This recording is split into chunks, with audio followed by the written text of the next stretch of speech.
بسم الله الرحمن الرحيم قل أعوذ برب الفلق من شر ما خلق ومن شر غاسق إذا وقب ومن شر النفاثات في العقد ومن شر حاسد إذا حسد لا إله إلا الله والله أكبر بسم الله الرحمن الرحيم قل أعوذ برب الناس ملك الناس إله الناس من شر الوسواس الخناس الذي يوسوس في صدور الناس من الجنة والناس لا إله إلا الله والله أكبر بسم الله الرحمن الرحيم الحمد لله رب العالمين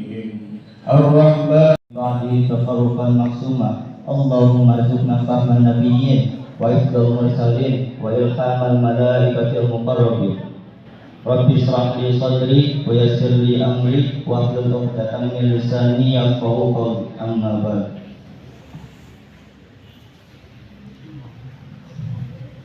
Puji syukur marilah kita panjatkan kehadirat Allah Subhanahu wa taala yang mana telah memberikan nikmat kepada kita semua sehingga kita bisa berkumpul di Aflan Mubarak ini. Dan tak lupa salawat serta salam marilah kita curah limpahkan kepada junjungan alam yakni syarat-syarat untuk mendapatkan ilmu. Ingatlah kau tidak akan mendapatkan ilmu kecuali dengan memenuhi 6 syarat tersebut. Yang 6 syarat tersebut yaitu yang pertama zakain. Zakain itu yang pertama harus cerdas. Yang kedua yaitu wahyasin. Dan yang kedua ini adalah harus sungguh-sungguh. Kita itu harus sungguh-sungguh itu kalau bahasanya memang harus 100